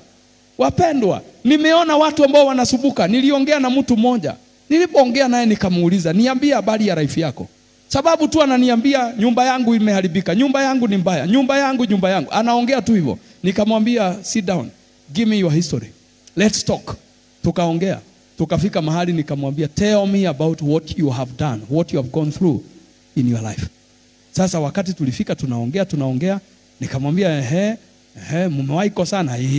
Kuliendaje? Akaniambia nilikasirika sana, nikatoka na nikaenda, na nilipofika, I hope hasikilizi, lakini hata kama anasikiliza si kwamba nadanganya. Bwana asifiwe sana. Akaniambia alifika town fulani, alipofika ile town kushuka hivi, si unakumbuka amekasirika nyumbani, ametoka kwa sababu ya kukasirishwa. Mahali alishukia, mtu alikuwa urafiki naye zamani, walikutana hapo. By the time they realize, wako pamoja kwa room, mambo imeharibika, amerudi nyumbani. Baada ya siku sijui kadhaa amerudi nyumbani, lakini hajawahi ongea kuhusu nini lile jambo. Hakuna mtu ajuaye. Amejaribu kustabilize marriage, it cannot work. Bwana asifiwe. Sasa wakati nilimfungua macho nikamwambia hiki kitu ulifanya, si ulifungulia shetani mlango? Maandiko inasema nini? Nikamuonyesha. Machozi ilimwagika. Alafu akacheka akaniuliza, yani mchungaji, hii miaka yote hii ndio kitu nimebishana naye? Nikamwambia that is it. That is what you are supposed to do from the beginning. You cannot, and particularly you are in the church. You are not an adulterer. You are not just a fornicator out there. You are a person within the church, and this is what you have done. This is how the mess will affect your marriage. Are you hearing what I'm saying? Ndio nyinyi hao, wewe ulikuwa kwa kanisa, mwingine alikuwa kwa kanisa, lakini mnashikana tu, mnaoana, mnaenda, mnakaa. Baadaye mnarudi kanisani. Kama ile kitu mnataka kuponya ndoa yenu, lazima muende museme tulikuwa kwa kanisa. Mimi nilikuwa kwa kwaya. Bwana wangu alikuwa kwa wapi? Alikuwa kiongozi, ama alikuwa mshirika mzuri, alikuwa anajulikana na pastor, alikuwa anajulikana kwa kanisa, tulikuwa tunajulikana, lakini tulilala pamoja kabla ya kukubaliwa. Lile jambo litakatika, lakini isipovujika, ndio watu wanaambia watu hata mkiishi kwa doa miaka 40 mtaishi mkisuspect one another. Kile mlifanya mtaishi mkionana kwamba anaweza fanya. Ndio wengine kasimu kakiwekwa chini hivi, ushakarukia, ushaingia message haraka, ni nani ameandika, na unaambia watoto hebu niangalilie baba yako kama anakuja, unaangalia message. Ndio wazee wengine hata uwezi acha simu sitting room, unaenda naye mpaka bafu. Ndio huwa anasema wengine unanyunyua kinyasa iko na mifuko ya kwenda bafu, lakini si kinyasa uko na haja na iko na mifuko, ni message zifichwe. Maishi hiyo life. Amen. Wengine ndio unaonaga wakilala simu zinazimwa. Hata kama kuna mtu atakuwa na emergency, unasikia mtu akisema mimi nikilala sipendi kusubuliwa. Si kusubuliwa, hataki akilala. Ni message sije ikaigia. Usikia mkono mwingine imechukua simu. No sio. Nani huyo? Na mambo haianzi hapa, ilianza wapi? Mahali mlijegea ndoa yenu. Sasa wengine nasema hivi, the only way is to, you can heal your marriage from those effects is to stand up somewhere and say this is who I am. I am the daughter of so and so, and I walked this way, and I entered the marriage through the back door. I don't trust my husband. I don't trust my wife. Praise the name of the Lord. Lakini ukikaa tu hivi unasema Bwana, hii ndoa ninatangaza imepona, shetani ameshindwa. Huyo shetani anatumia record. Anakuja jioni anakuuliza, unakumbuka huyu mtu vizuri? Si unamkumbuka mahali alikutoa? Si alikwambia alikuwa wa kanisa akakudanganya mpaka akakuigiza kwa box? Huyo mtu unaona kama ameokoka hata sasa? Unaona kama ako sawa? Na karoho kengine kakashetani kanakuambia hawezi kuwa sawa. Nakwambia, oi, hiyo ndio nyumba tutaishi kuzima moto. Tutaishi kukuja na fire brigade kuzima moto. Maana ishawaka. Inawaka kila wiki. Ndio watu wengine wataishi wakikwambia, mi pastor naona kama kuna kitu. Mke wangu simuamini. Naona kuna jambo. Lakini ni vile mahali mlianzana, hakuna trust. Amen. Bwana Yesu asifiwe. Muko personal record zako zinasoma nini? zinasoma nini. So ni muhimu sana kwako ujifundishe dhambi zile ulifanya, dhambi zile umetenda, mambo yale umekosea. Usipo confess yatakukura, yataishi kukusubua. Utaishi kuyaona mbele zako siku zote. Utatembea na dhambi ikiwa inaniginia mbele za uso wako. Unajaribu kuihepa, unaigonga, inarudi. Unajua kale kakitu kamehangi na kamba, unakagonga kanasonga pande hii, lakini ukitulia unakaona kamepita tena. Kanapita tena. Alafu kanakuja kanatulia hapa katikati kanafanya hivi. Sasa hivyo ndivyo dhambi yako itaishi ikifanya hivi hapa kama kapedara hapa katikati. Sasa unaona tu inaenda hivi. Ndio unaonanga wengine they are always on the lookout. Maana dhambi iko hapa mbele inawaambia kumbuka wewe ni nani. Ndio watu wengine wanasikia in the name of Jesus nimekataa, lakini hasemi ni nini amekataa, maana inamsubua, lakini hataki kushughulikia. Angalia jirani, muulize, kuna kitu umeficha unahitaji confession? Na nakwambianga ukiuliza mtu unangojea majibu, unamuuliza kuweka odo, kuna kajambo kamejificha ambao kanahitaji confession. Msaidie, umwambie ile umeficha tafadhali peleka. Hata ukiona ni gumu, afadhali tu uende kwa father pale anaedaga. Umwambie tu vile ulifanya. In case uone ni ngumu, bora tu uambie mtu. Bwana asiwe. Hapo father alikuwa na ufunuo, sijui ni vile wanaitumia vibaya, lakini nikaufunua. Maana watu wengine unakaa tu umefungwa. Na umefungwa na dhambi tu umekaa nayo. Hauwabii mtu, hausemi ni nini ulifanya. Wengine tu ni kutaimu wakati kuna otako ya dhambi unatokea. Yes. Oh yes, unaharibu sura. Wewe enda uambie mtu vile ulifanya. Wacha kutokea otako tu na kusema zimeenda. Hapana, dhambi zingine zinahitaji nini? A personal confession. Na sana huwa tunasema dhambi ambao ulifanya na mtu. Kama uzinzi, muliiba na mtu mkakubaliana. Mukanyang'anya mtu kitu mkakubaliana. Hizo dhambi mulifanya kwa makubaliano, zinahitaji makubaliano ili ziondolewe. Bwana Yesu asifiwe. Na usifanye kama mjaja mwingine nilisikia aliambia mtu sasa juu ni wewe tulifanya dhambi na wewe nimeona nikuje ni confess kwako na wewe uconfess kwangu. Hii inaitwa ushaitani. Mfanye na mtu dhambi alafu confess kwake. Hiyo ni confession gani mnafanya? Hiyo inaitwa ujanja. Bwana asifiwe sana. Sasa msikue wajanja. Usikonfess kwa yule mlifanya na yeye, utafute mtu ambaye hajui hiyo maneno, hakuweko, umwambie vile kulienda. Na sio unamwambia na shortcut, mwambie na wrong story. The wrong story. Tukatoka hapa. Neidhua sio Naroko. Tukapita hivyo. Kisii tukateremka. Tulipotoka Kisii tukaendea hivyo. Tukaenda mpaka Kisumu, tukaona Lake Victoria, huko ndiko mambo iliendea. Alafu sasa umwambie tukarudi Nairobi. Sasa hiyo story ni complete. Lakini kuna watu unajua mambo tu ilienda hivyo. Hivyo ni wapi? Mambo ilienda hivyo. Hivyo ni kusema nini? Wewe sema mambo vizuri. Amen. Na ili uwe unakaa hivi unajua niliongea, nilisema. Hata wewe ukiwa kwa nyumba unasema na niliongea. Praise the name of the Lord. Lakini ukitulia na ile kitu umekaa tu huko, umekaa tu nayo, unajisema sasa najua tu. Na kuna wengine ufikiria ate with the time hiyo kitu itaondoka. With the time hakuna kitu itaondoka. Nikuulize hivi, Bwana asifiwe sana. Unaona hii kabox unaona hapa? Wengine wanaelewa. Tulikaweka hapa siku gani? Tarehe 1 mwezi wa kwanza 2020.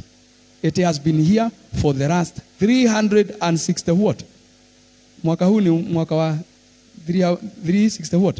365 It's not a leap year. So it has been here for the last 364 days. It is here. This is the 365th day. Sasa watu wengine ninasema hivi, hii kitu haijaondoka ati kwa sababu imekaa hapa, haijaondoka. Hivyo ndivyo wengine tunafikiri ati ikikaa, ikae sana, itapitwa. Bwana Yesu asifiwe. Hata wale mnajua picha zile ulipiga zikaingia kwa simu, kuna vile huwa zinajifuta zenyewe. Si ni lazima hata memory ikijaa inakwambia delete wewe. Sasa guza mtu hivi, mwambie tumia kidole kudelete, mwambie delete some files personally. Wewe mwenyewe uguze nini? Delete. Na hiyo kuguza delete ni kusema through confession. Ukubali. Wengine usifikiri ati juu ya miaka hiyo kitu unajua ilikuwa kitambo. Hiyo mambo hata pastor niliachana nayo. Hiyo mambo hata nilisahau. Ulisahau lakini delete. Umewahi guza button inaitwa delete? Mtu mlikosana mkapigiana kelele na mkaongeleshana vibaya. Lakini unasema hiyo mambo hata niliachana, mimi nilimsamehe. Uliwahi mwambia umemsamehe? Maana wengine hiyo ni assumption. You are assuming. Forgiveness is when you tell somebody, I have forgiven you. I have nothing against you. Praise the name of the Lord. But you cannot keep it in your heart. And then you keep on assuming that somehow, somewhere, I forgive. You forgive. You might have said it in your heart. But until you tell somebody, I have forgiven you, I have nothing against you. And also you show that by character. Umuonyeshe kwa matendo. Sina kitu kwako. Bwana asifiwe sana. Bwana Yesu asifiwe. Exodus chapter 4 verse 10 to 14. Inaongea habari ya Musa. Na Musa amefika eneo Mungu anamtuma. Musa anaambia Mungu mambo yafuatayo. Exodus chapter 4 verse number 10. And Moses said to the Lord, my Lord, I am not eloquent. Praise the name of the Lord. Bwana Yesu asifiwe. I am not what? That's a personal record. Hivyo ndivyo Musa anajichukulia. I am not eloquent. Sijui kuongea. Bwana. Bwana asifiwe sana. Hebu tusome zaidi, anasema ya kwamba please Lord, I am not eloquent. I never was in the past, nor am I now. Hata sijai soma hiyo maneno hivyo. At I was not, and I am. Hiyo inaitwa records. Rekodi ya Musa yake mwenyewe. Anajijua. Anasema Mungu, sijawahi jua kuongea vizuri na hata sasa siongeangi vizuri. That means hata in the future siwezi ongea vizuri. Nor am I now since you spoke to your servant. In fact, I talk too slowly. I have a speech impediment. Mimi niko na shida ya kuongea. Sasa, unaona, Mungu anaweza kuja kwako, akupe a major assignment, but your personal record can stand against you. Mungu anaweza purpose kukutumia, but the personal records isimame kinyume chako. Praise the name of the Lord. For the sake of time and because I want us to have some time to pray, ninataka kusema hivi. Ukiwa kama Musa, ni lazima ukubuke mambo kama haya. Mungu alimwambia, who gives a person a mouth? Who makes him unable to speak, or deaf, or able to see, or blind, or lame? Is it not I, the Lord? Now go. I myself will help you with your speech, and I'll teach you what you are to say. Bwana Yesu asifiwe. Rekodi zinaweza badilika. Rekodi ile unajijua, sijui kuongea, inaweza geuka na ukaanza kuongea. Jina la Bwana libarikiwe. Leo nataka tudeal, kesho ninataka kule, pengine Mungu akitusaidia tutaangalia habari ya the demonic records na ili tujue vile tutadilu nazo. Praise the name of the Lord. But what are your genealogical records? Familia yako ina records za aina gani? Ni mambo gani unaona? Bwana Yesu asifiwe. Ebu chukua mahali a free space in your notebook, kama uko nayo. Na nataka ujaribu kuandika mambo yafuatayo. Ujaribu kuandika mambo yafuatayo. Kwa sababu ninafikiri katika haya tunapaswa kuangalia kwa kirefu. Na ndio tutadiru nayo. Ni mambo ambayo tutaobea. Ndio maana nataka uandike somewhere. Number 1 is what I call the limitations within the family. Na also upande ule mwisho uandike personal limitation, family limitations. Tunaongea habari ya limitations. Unaweza andika hapo chini kidogo, upande wako wa left uandike personal, na mwisho ule mwingine uandike family. Umeshika I wish I'd way to portray this properly. Umeshika. On your left uandike, baada ya jina limitation uandike family, personal rather on your left, na then upande ule mwingine uandike nini? Family. Hebu jaribu kuanalyze. Familia yenu iko na limits gani? Na wewe mwenyewe uko na limit. Jaribu kuandika. Wewe ndio unajua, mimi sijui. Ni limitations gani unaona katika familia? Age limitations. Watu wa kwenu hukufa wakiwa miaka mingapi? Hukatwa wakiwa wapi? Andika hapo. Kwa sababu siku moja utabidi udiru na hizo vitu. Kama utaomba ufike, utabidi udiru na hizo vitu. What are the age limitations? Financial limitations za kwenu unaona zikifika wapi? Are people successful? Do your people succeed? When they do business, do they prosper? What is your personal financial level? Ile umewahi weka record yako inasoma nini financially? Kuna watu ambao record ni hii. Unapata pesa, pesa ikifika, magonjwa inatokea, inakula pesa, unarudi zero. Andika hiyo hapo. Wewe ndio unajua limitation ya kwenu. Kuna watu wanakuwa hivi, pesa ikipatikana lazima kutakuwa na kikuracho. Kikuracho pesa. Mnaelewa eh? Jambo litatokea ambalo litabidi pesa zifanye nini? Zitumike. Jiangalie hivi kuhusu kazi. Ukipata kazi, are you stable in a job? Or are you a person ambaye ninaingia kazi lakini siwezi ingia? Watu wa kwenu wanakuwa mnaongeanga stories, wanaongea namna gani? Do they say they are stable in their jobs? Have you seen people who have been working in a certain job for a long period? Or are you the kind of people ambao unagundua mtu akiwa kwa job hii amehamia ile, amehamia ile, amehamia ile? Because those limitations ambazo unaona zitakuwa dizo limit utakutana nazo. Watoto wako watakutana na limitations. Remember, this is a time to break and set records. Rewriting the records. Praise the name of the Lord. Weaknesses. Weaknesses za family na zako ziko pande gani? Ni weakness gani unaona zako? Unakuanga weak pande gani? Which are the family weaknesses? Bwana asifiwe sana. Familia yenu iko na udhaifu, iko na kasoro, iko na mashimo ambako unaonanga hapa ndipo huwa tunateseka. Hii area ndio huwa tunapigiwa. Hapa ndipo huwa tunanyongewa. Bwana asifiwe sana. Mnagundua ama mnakumbuka miaka kama 10 hivi, 15 ama 20 hivi imepita. Serikali ya Kenya ilianza a program ambao waliangalia maeneo ambao ilikuwa very unsafe. Wakaenda wakiweka nini? Those lights ambazo zinakuwa wanasemanga ni is it 500 meters? Inamulika about 500, not for 500 meters really, but inamulika a certain length. Praise the name of the Lord. If I'm not wrong, it's more than 100 meters radius. Inamulika. Wakaenda wakiweka in those areas ambazo zilikuwa very insecure. Mapping. Kwa sababu walijua hapa ndipo watu wananyongewa, ndiko wanaibiwa. There was a time ambao kulikuwa kama pale River Road, kutoka pale tunaita nini, Ronald Gara Post Office, kuenda kuna kabarabara kanarudi hapo nini, although magari haiendi hivi, inarudi huku tunaita nini ile bus park, Central Bus Station si mnajua hapo kwa misikiti hapo, kabarabara hako kalikuwa hatari kuja hivi kutokea Ronald Gara Street kuteremuka mpaka pale Riverside.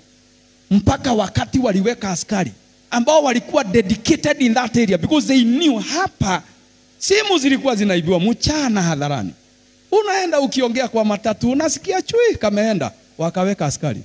Mpaka watu vijana walipouawa hapo simu zikaacha kuibiwa. Na jaribu kukuonyesha hivi, looking at the weaknesses, which are the areas ambazo tunatakiwa, where are the loopholes within the family? Bwana asifiwe. Umeandika? Haya, dhambi za familia na zako ni gani? Uandike. Unajua nataka uanalyze ili uombe. Ni dhambi gani ambayo unaweza anguka kwa urahisi ndani yake? Hebrews chapter number 12 verse number 1. Si inasema tukiweka chini kila uzito na kila dhambi ituzingao kwa wepesi. Kuna mtu hapa hauna dhambi kubwa, hasira tu ndio shida yako. Naye mwingine hasira hauna, lakini chuki. Oi. Ukichukia mtu mpaka unamuonaga unasikia umepitiwa na umeme. Hua. Unajuanga hiyo umeme ya hatred? Unasikia moto imewaka chua. Paka yani kugeuka hauhitaji mtu kukugeuza, unageukanga automatically ukimuona. Chuki. Kuna wengine nao, dhambi zingine kitu ya mtu akiweka vibaya. Bwana asifiwe. Unajua unaweza hata kuwa umeolewa na unaiba tu nyumbani.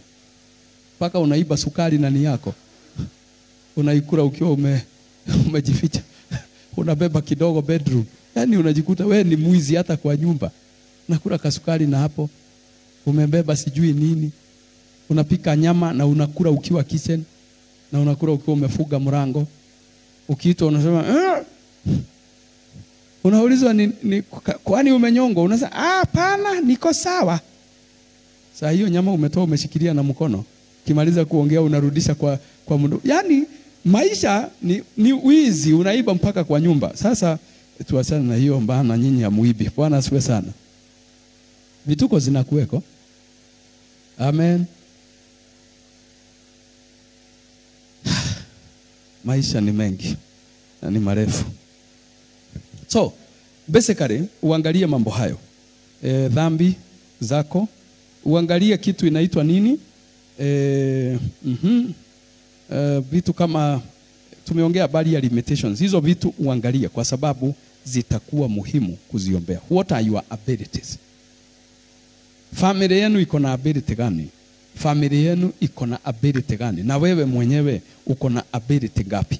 Kwa sababu hizo ndizo vitu zile utatumia katika ujenzi ama kudeal na records za maisha yako. Blessed be the name of the Lord. So I hope you have done your analysis so that na hiyo ni kitu uweke vizuri. Bwana asifiwe sana. Uweke ni sensitive data. Hallelujah.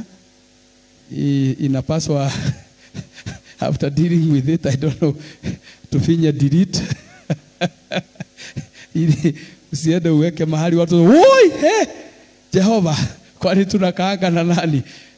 Of course ninasema hivyo, ninajua umeandika mambo and we don't have to speculate. It is not about speculations, but which are the areas ambazo unaona mimi naweza tegwa kwa haraka, because mahali kamtego kwenu kanakuwa hapo ndipo rahisi kupitia unyongwe tena. Bwana asifiwe sana. Niliona wakati mwingine natega panya, alafu ukitega panya mahali pamoja, sikijua hapo ndipo unawekaga mtego, hazirudi. Unabidi uhamishe mtego. Maana hapo zimejua, tunasikianga tu twa, mmoja wetu anapiga duru. Sasa na wewe ni vizuri ujue kwetu tunawekewa mtego wapi. Maana hapo unaonanga wengine wanashikiwa. Unaona mtu na tutatu. Unaweza shikiwa wapi? Hapo. Mahali unaonanga wengine wameshikiwa, wametupa mabibi, unaweza wachia bibi wapi? Kona hiyo. Mahali unaonanga wengine wamefika, wanawachwa, hivyo tu unaweza wachiwa hapo. Kwa hivyo ni vizuri to deal na ma records na ili tuambie Mungu nisaidie. Can you stand up on your feet with your records ukiwa umesimama nayo? Maana si utaomba, ni wakati wa kuvunja rekodi. Bwana Yesu asifiwe. Rekodi za magonjwa, rekodi za mateso, rekodi za shida, rekodi za kifedha ambazo zinasema hawa watu ni masikini, hawa hawawezi songa. Rekodi ambazo zinasema hii ni nyumba ya nini? Ya kuteswa, ni nyumba ya kufinyiliwa, ni nyumba ambayo inapigwa. Hizo rekodi nataka tuangamize siku ya leo, na ili tuweze kuandika rekodi mpya katika jina la Yesu. Somebody get into prayer with your records. Wewe unazijua, hebu anza kushughulikia hizo rekodi. Uambie Bwana, kule kwa kusamehewa tusamehewe, kule ambako tulifanya makosa na tusamehewe katika jina la Yesu, na ili tuweze kusonga, na ili tuweze kukubaliwa kuzivuka rekodi, na ili tuweze kusaidiwa kuondokea rekodi ambazo tuliwekewa. In the mighty name of Jesus Christ. Shakabaganda rabokoto robozoli bazande ena makotori bazala bazaya. Watu wengine Bwana waliingia katika rekodi, maisha yao yakawa na kasoro. Ninaomba siku ya leo ya kwamba utatusaidia tuondokee kasoro ambazo tuliwekewa katika jina la Yesu. Limitations ambazo tuliwekewa tuweze kuziondokea in the mighty name of Jesus Christ. Shepa kataramazala bazande rena kataramasola bazaya. Kuna rekodi ambazo Bwana ziliwekwa.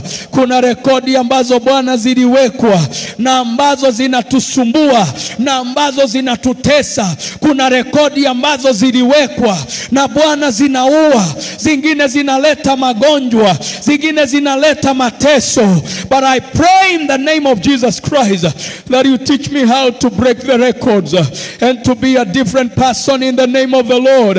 To be a different person in the name of the Lord. Reketela katarama salabazande, rena kotarabo solobozande. In the name of the Lord Jesus Christ, can you deal with the records ambazo unajua? Rekodi za kwenu ambazo unaelewa zimesimama kinyume chenu. Ni vizuri kuzitaja kwa majina. Ni vizuri kuzitamka kwa majina. Rekodi ambazo zimebishana na watu. Rekodi ambazo zimepigana na familia. Rekodi ambazo zinamenyana na watu. Ni vizuri kuzijua. Ni vizuri kuzikumbuka. Rekatayanda rakata rako soliba gandara makate remo kotoroko soliba zalama rane ketaramana masholobo kaya rate kena katarama salaba zande.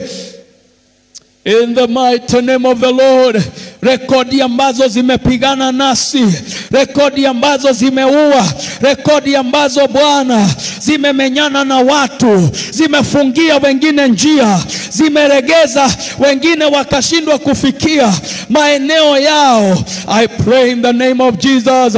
Shete ketarama kase remona katalabazande remana katalabazanda. I declare today I'm rising to a new level.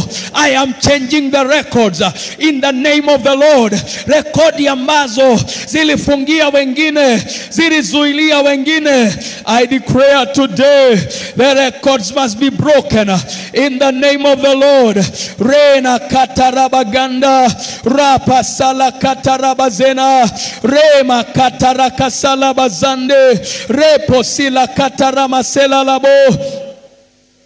Yena kotarabo zolobokaya ramasela kotarabashande repazala katarabazande.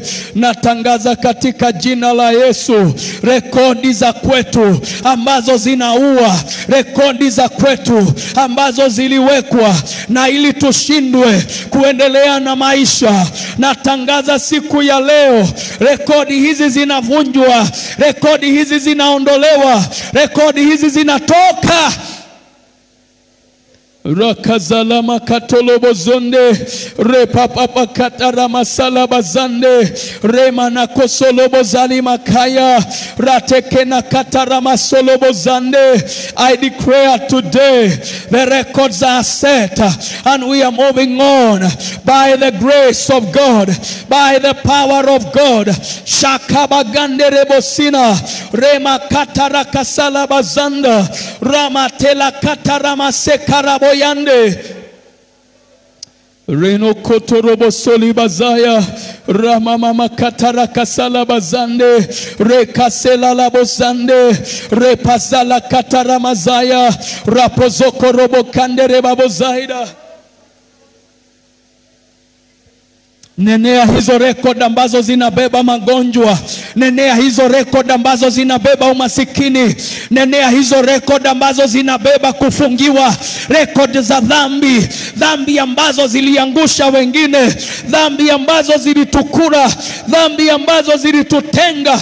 Dhambi ambazo zilizuia wengine kusonga. Wacha zianze kukatwa katika jina la Yesu. Yena kataramaza. Yane ketorobo kosila labo. Yena kotorobo zalabazande remana katalabazande remana katalabazaya rapazaka ramakatarabazande remana katalabazalabazaya.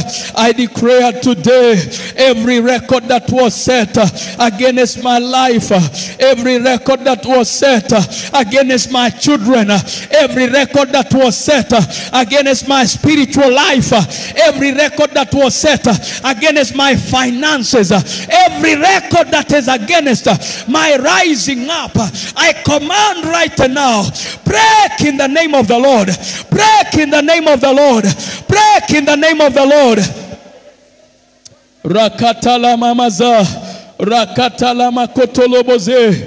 Rekatala la kataramana masholobogande. Remana kasalabaza. Ramana katalabaze. Remona kasalabazaya. Rama katara kasalabazaida.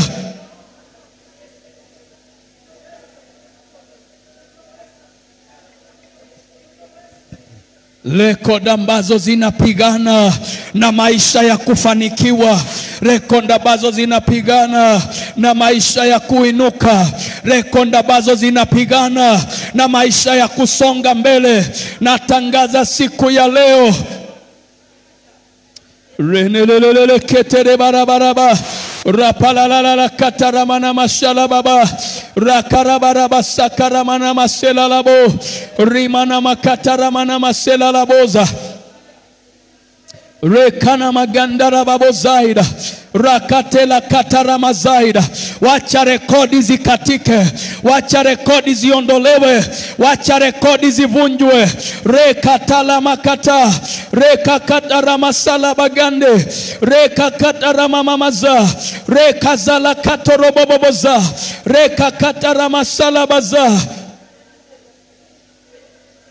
Roka salabazaya ramati la katarabozande repasa karamazanda. Natangaza katika jina la Yesu, rekodi zangu lazima zibadilike. Rekodi zangu lazima zigeuke. Rekodi zangu lazima zigeuke. Weaknesses lazima zifagiliwe. Every weakness within me, every weakness within my families, and it is set as a record. Break in the name of the Lord. Break in the name of the Lord. Ratakatarama selako. Rapaseka kataramashe. Remo katereka salababaza. Rama gandara katalabazaya. Rama sake ketorobo solibazande.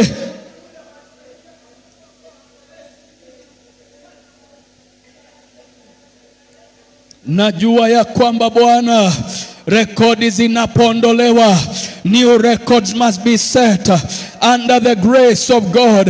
New records must be set under the goodness of God. New records must be set under the grace of God. Shakabagande retakatara salabazaya. New records must be set under the goodness of God. New records must be set under the goodness of God. Shakabayanda Ramatela Katarabazande. We will not walk under the old records because there are new records that must be set. We will not walk under the old records, but we will walk under new records by the grace of God, by the goodness of God. Satekena kotarabozande. Rama katara kasala bazande. Rema mama katara kasala bazaya. Rama sela katarabozande. Rema na katala bazala makaya. Rakatala makotori bazande. Natangaza siku ya leo, rekodi ambazo ziliwekwa, rekodi ambazo zinatesa, rekodi ambazo zinajeruhi, rekodi ambazo Bwana zimekuweko siku nyingi, zimekuwa zikitusumbua, zimekuwa Bwana zikisumbua. Natangaza kwamba sio zetu tena. These are not our records anymore. These are not our records anymore. These are not our records anymore. We declare by the word of God, there are new records that are coming up. There are new records that must come up. There are new records that must be established by the word of the living God. Sheta kataramaganda. Rekana mokotorobo zoli bagande. Remana katala bazala makataya. Ramana katala bazande rebo kaida. Ramatela kota rabazande. Remana kasala bazaya. Rakazina katara mazaida. Ramatela kota rabazande. Rema mama katara kazala bazaya. Rokazala katorobo soli bazande. Natangaza ya kwamba there are new records by the word of God, by the grace of God, by the power of God. Rekatala makase, rekozala kataramaza, rakatala makate, remona kasala bazaya, rakazala katerebaze, rekazala kotorobozande. Wacha rekodi zipadirike, wacha rekodi zigeuke, wacha rekodi ziondoke, wacha rekodi zibomoke, rekodi ambazo zilitushikilia, rekodi ambazo zimefunga njia, rekodi ambazo zimekatalia kwa familia. Break in the name of the Lord. Oh my God, I thank you. I declare that new records are coming up by the grace of God. New records are coming up by the power of God. New records are coming up in the name of the Lord. Rasama kataya bagande, resomana katarama kaya, rasamana kataraba. Simama kwa miguu yako sasa. Oh my God. Ratakataramaza. Can we stand upon our feet as we lift our hands before God? Oh my God. The presence of God is in this house. And limitations are breaking. Records are breaking. And new records will be set in the name of the Lord. Kuna maeneo hamukufika lakini tutafika. Kuna mambo hatungeweza kufanya lakini wakati rekodi zinabadilika tutaweza kuyafanya. Oh rakasatagande. Sema nyuma yangu, Bwana, ninakubali ya kwamba kuna rekodi ziliwekwa kinyume changu na kinyume cha nyumba ya baba yangu, lakini leo natangaza records must fall in the name of the Lord. Records must break in the name of the Lord. I declare by the word of God, every record that was lifted against me, you must break in the name of the Lord. Every record setting a limitation by the way of a disease, by the way of failure, by the way of a blockade, na kutangazia leo, ewe rekodi, you are not my portion. I have a new record by the word of God, by the grace of God, in the name of Jesus Christ. I declare today, every record restraining me, all my family, blocking me from my divine possession, I command you now, break in the name of the Lord. You are not my portion. I have a new portion by the word of God. I declare today, I am rising up. I am entering into a new zone by the word of God. And by the